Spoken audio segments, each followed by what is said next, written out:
Pilots are seated at B-17 cockpit is very roomy, and it's well laid out for a 1930s design. The panel itself starts with engine instruments and controls and fuel gauges on the co-pilot side. It works its way over in the modern airplanes to the radio stack. World War II, all the flying instruments were in the middle. Now we have them on both sides, so each pilot has a set.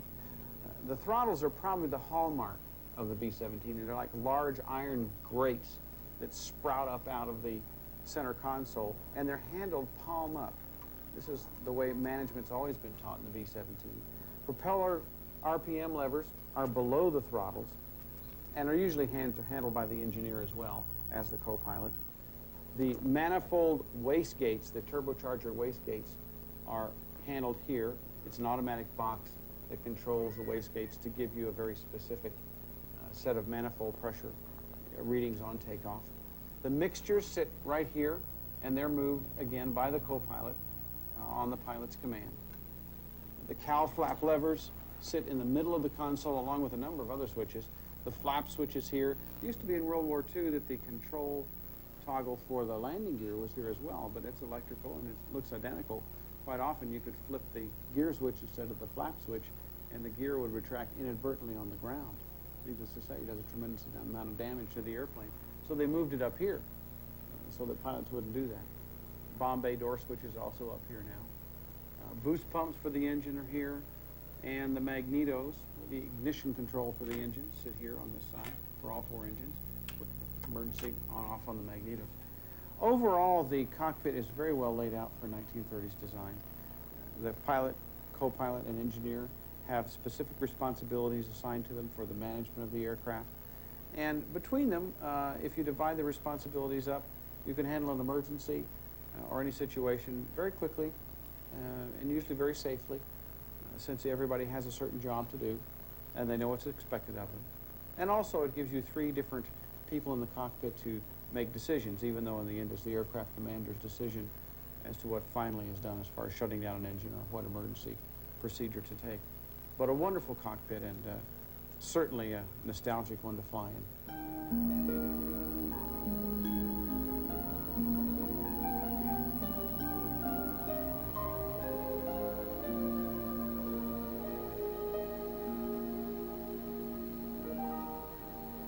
Strapping in with me today are National Warplane Museum President Austin Wadsworth and his son Craig.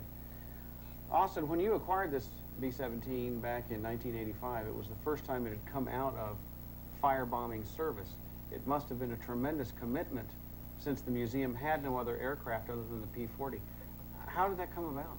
Well, we know that the planes were going up for auction, and they had been for sale for a year or so, and we knew that we wanted a B-17.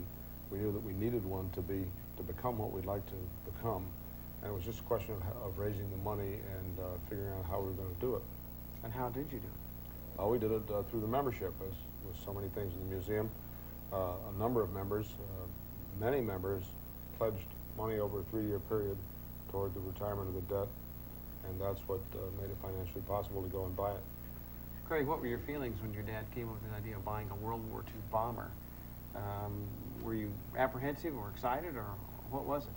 Well, after having watched 12 O'Clock High for when I was a child, I just thought it was wonderful. It just looked like a fulfillment of a dream to have one of these within arm's reach. And now what's it like to be able to fly it? Oh, even better. I mean, it's an honor to be able to do it, and it's a real piece of history. I enjoy it a lot. It's a thrilling airplane. Let's strap it on and fly it. All right. Okay.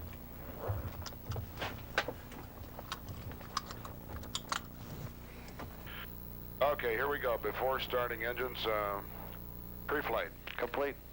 Fuel and oil? Checked. Platforms and crew briefed. Yes. Doors and exits? Closed. On bay doors. Clear and closed. Fire extinguisher. Set. Cargo. Secure. Circuit breakers. In. Fuel tank cross feeds. They're off and neutral. Hydraulic pressure. It looks like 800. Okay, and hydraulic pump switch. Is checked. All right. Parking brakes coming up. Okay.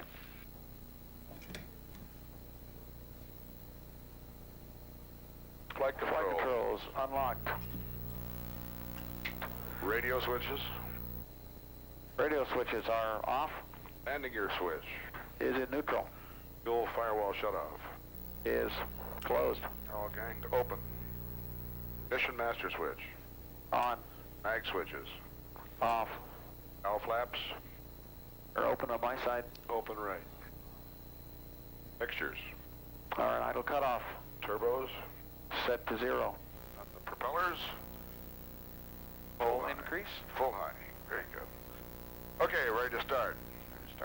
Steel barometric pressure. Is 29 inches. Battery switches. Are on.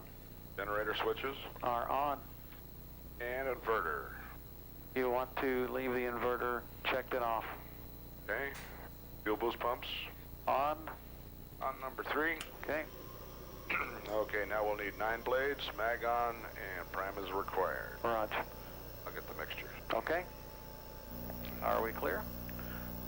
Clear 3. Okay. Okay. You want me to handle the mags? Was that easier? Yeah, fine. You probably can reach them easier. I'll do Okay. the mixtures and the throttles. Okay. Here we go. Clear. 6, 7, 8, 9, go.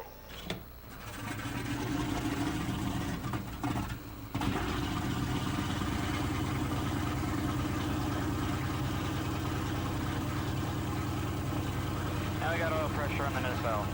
Okay, we're ready for. Clear it back on 4.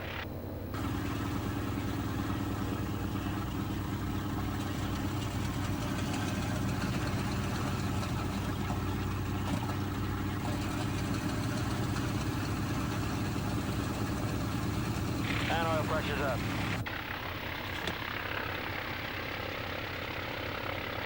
Okay. Clear on 2.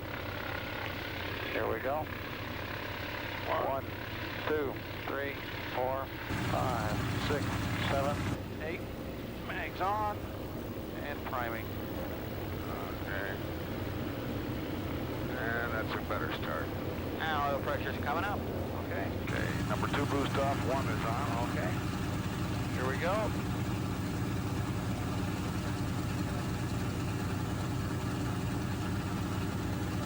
Mags on. Mags on.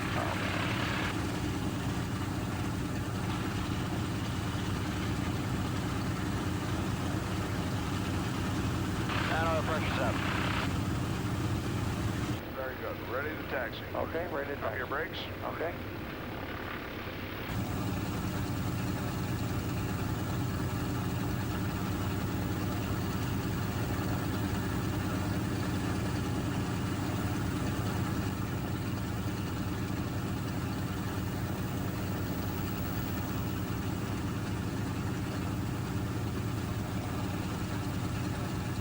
One thing I've noticed about taxiing this airplane is that it really is delightful to taxi. It's large, but there's an awful lot of authority in the throttles to turn the airplane because the engines are mounted so far over the wing, the 1 and 4 engine.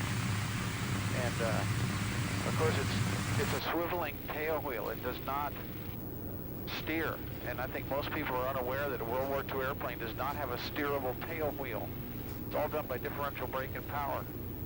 Did you find that difficult the first time you got in it? It was very difficult. It tended to be all over the taxiway because the lead with the power is so far. It's a while before you feel anything because of the inertia and the weight. And so about the time you get the power up, you've gone too far and you're going the other way. So it's a kind of a zigzag down the taxiway.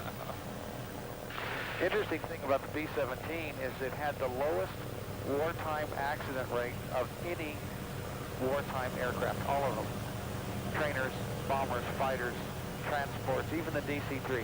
The B-17 had the lowest accident rate, which is reflected in its warm-hearted characteristics toward the pilot.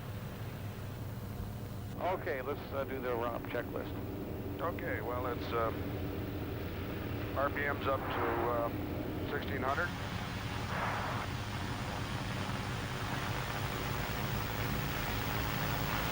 Ready on number 1? Ammeter's good. And I got a drop. There it is. Ready on number 2? Ammeter's good. And we have a drop. Ready on number 3? Ammeter's good. And we have a drop. Ready on number 4? Good on the ammeter. And we have a drop on number 4. Okay, tailwheel on your command. Traffic looks good. Okay.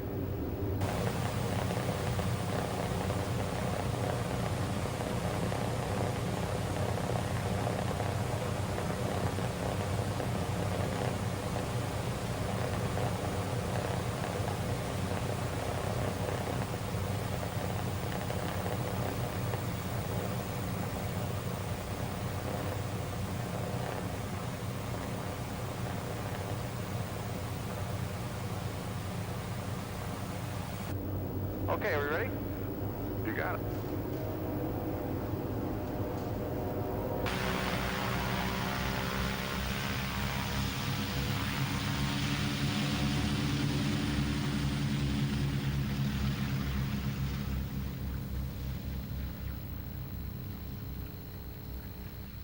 Looking good, looking good. All the gauges are good. Okay. Okay, I got the power right in there. Power, that's good. Okay. Number 2's getting up there good and high.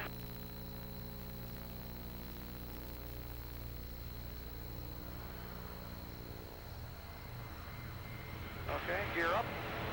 Gear coming up, brakes. 1, 2,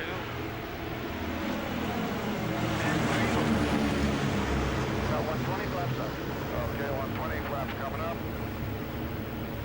Turbo reduction. Airspeed looks good, gauges are good.